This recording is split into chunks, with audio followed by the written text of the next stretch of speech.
Nous arrivons aujourd'hui à notre troisième rendez-vous à la recherche de la sagesse. Après le survol du livre des Proverbes, qui s'est fixé la mission d'expliquer, c'est un exposé de la sagesse, un exposé pratique. Celui de Job qui se présente comme une contestation frontale de tous les systèmes classiques de la sagesse. Nous voilà aujourd'hui en présence d'un nouveau témoignage. Et les personnes qui ont suivi le cycle d'études bibliques sur Salomon dans le premier livre des rois seront ce matin en pays connu, à défaut de pays conquis. Salomon, le roi dont la réputation d'homme sage a fait le tour du monde connu, ne pouvait être évité dans cette enquête sur la sagesse. Le livre des Proverbes lui est attribué explicitement, le livre du Qoéleth aussi, indirectement. Les récits comme la rencontre avec la reine de Saba chantent, magnifient la sagesse salomonienne, et Jésus lui-même a fait une référence élogieuse à cette grande figure sapientiale de la sagesse que fut Salomon. Mais Salomon, dans la Bible, il y a toujours un côté sombre, un côté lumineux dans les personnages. Salomon, c'est un roi puissant dont l'origine et la destinée sont marquées par la violence et par le mal. Il est né d'un adultère, d'un meurtre, et juste avant le passage que nous allons lire au chapitre 3, les tout premiers chapitres du livre des rois nous racontent les circonstances de son accession au pouvoir, juste après la mort de David, son père. Non seulement il pique la place au successeur légitime, le fils aîné de David, mais Salomon se révèle être un homme sans aucun scrupule politique. Il élimine ses opposants et il élimine même ceux dont il soupçonne qu'ils pourraient un jour devenir des opposants. C'est du lourd, en termes d'esprit totalitaire du pouvoir. Salomon, selon le livre des rois, n'est pas seulement la figure de l'homme sage, c'est un homme au double visage, à la différence du livre des Chroniques, qui donne un autre visage de Salomon. Le livre des rois donne un double visage, celui d'un homme sage, mais aussi celui d'un roi dur, totalitaire, et finalement, au chapitre 12, idolâtre. Nous lisons ce matin l'épisode qui raconte le rêve de Salomon à Gabaon. C'est un rêve fondateur au cours duquel Salomon va demander à Dieu, je vous le donne en mille, la sagesse.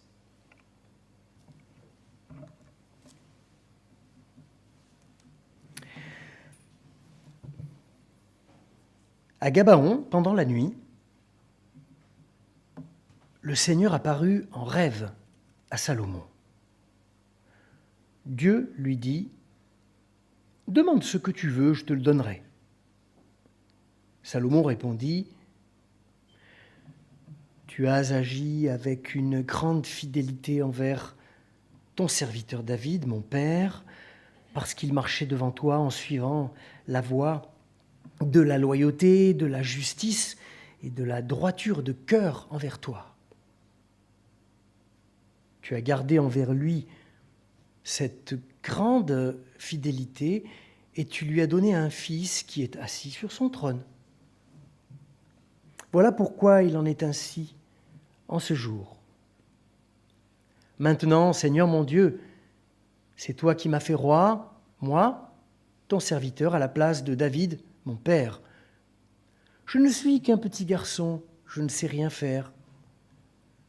Je suis au milieu de ton peuple, celui que tu as choisi, peuple nombreux, qui ne peut être ni évalué ni compté à cause de son grand nombre.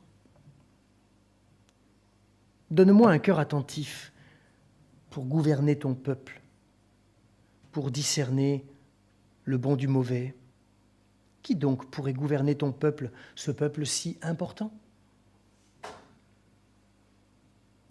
Cette demande de Salomon plut au Seigneur. Alors Dieu lui dit, « Puisque c'est là ce que tu demandes, puisque tu ne demandes pas pour toi une longue vie, que tu ne demandes pas pour toi la richesse, que tu ne demandes pas la mort de tes ennemis, puisque tu demandes pour toi de l'intelligence afin d'être attentif à l'équité, j'agirai selon ta parole. Je te donnerai un cœur sage et intelligent, de telle sorte qu'il n'y aura jamais eu avant toi et qu'il ne se lèvera jamais plus après toi personne de semblable à toi. Je te donnerai en outre ce que tu n'as pas demandé, aussi bien la richesse que la gloire, de telle sorte qu'il n'y aura pendant tous tes jours aucun homme parmi les rois qui soit semblable à toi.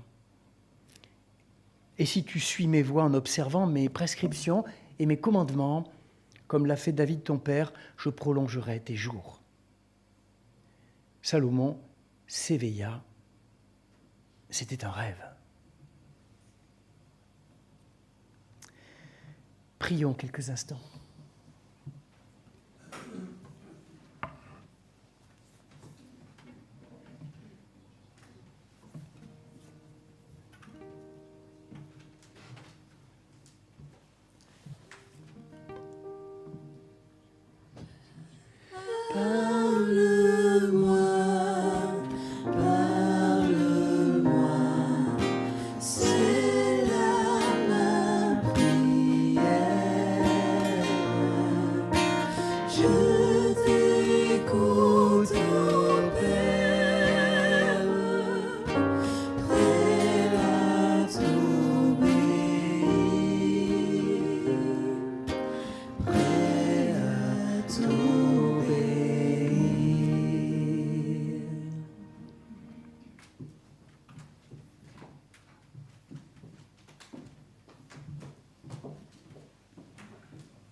Juste après le rêve de Gabaon, il y aura le récit du jugement, le fameux jugement de Salomon, avec les deux femmes qui se disputent un bébé, vous savez. Et c'est suite à cette affaire d'enfant, finalement, qui ne sera pas coupée en deux, que la sagesse de Salomon va devenir populaire et puis atteindre même une renommée internationale. Et au cours du rêve de Gabaon, on a entendu que Salomon était bien conscient de succéder à un grand roi dont il demande à être héritier. Il a aussi conscience de sa jeunesse, ça c'est très classique dans les récits d'appel. Non, je suis trop jeune, je n'ai pas la force, il avoue ses limites.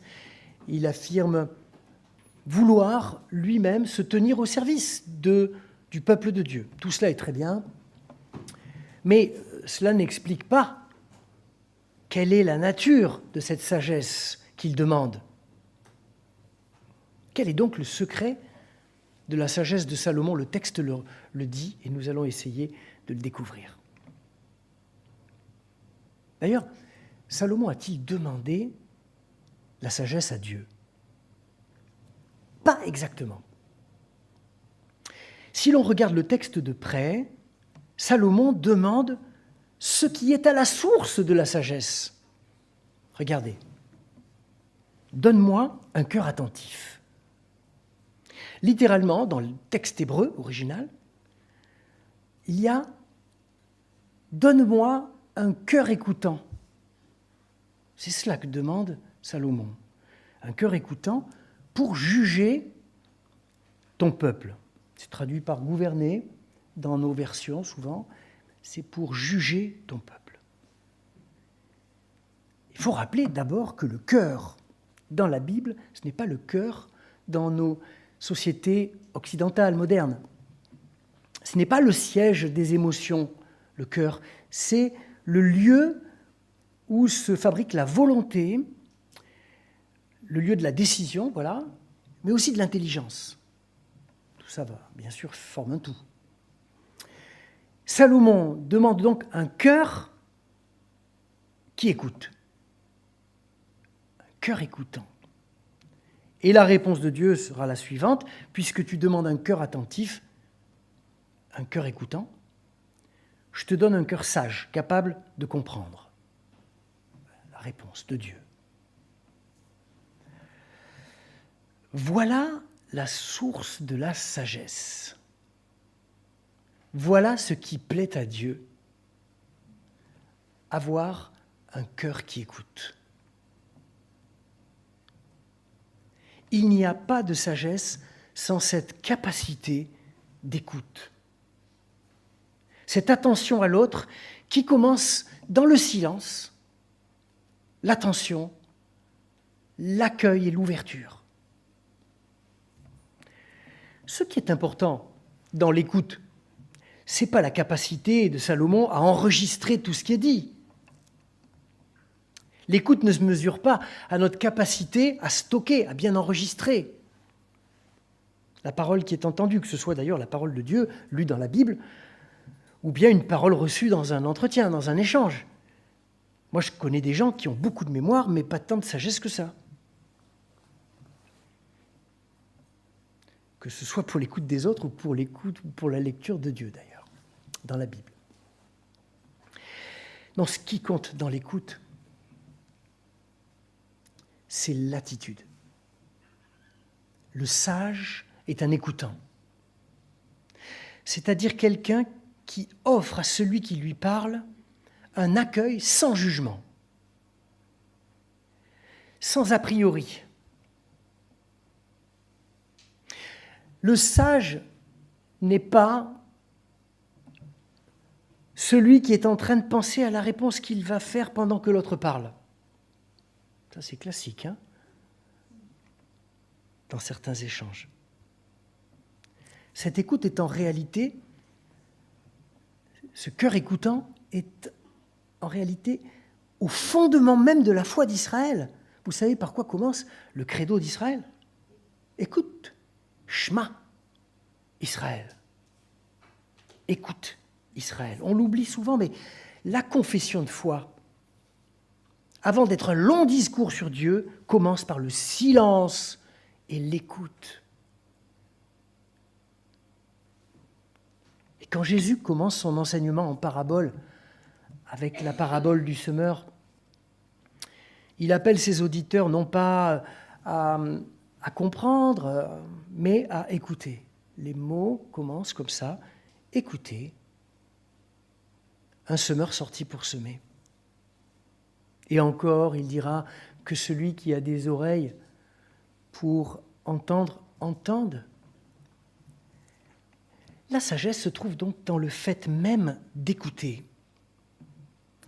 Parce que écouter dans la Bible, c'est recevoir.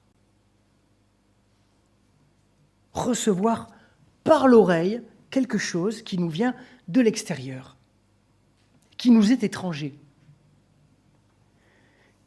Et quelque chose aussi sur lequel nous n'avons pas de prise.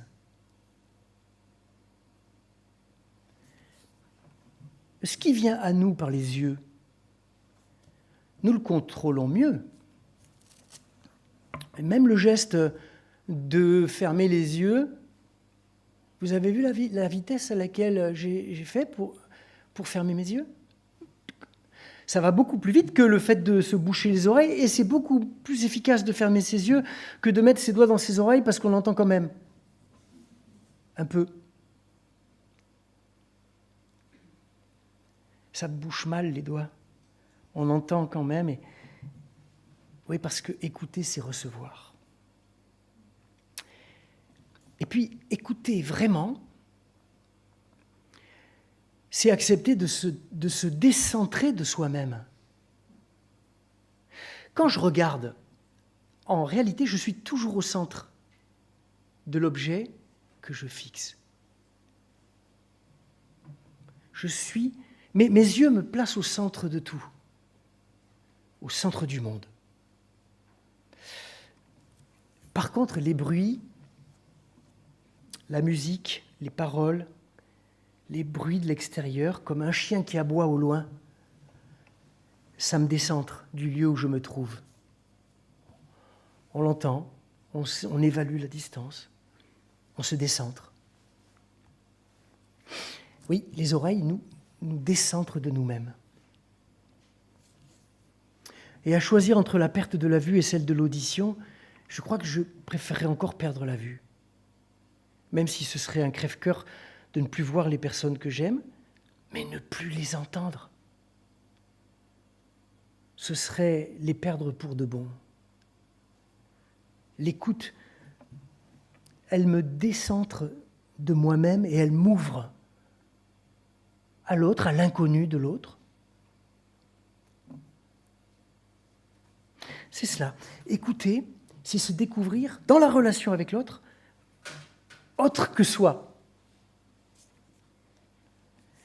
Elle me fait comprendre même physiquement, l'écoute, que je ne suis ni le centre, ni le maître du monde.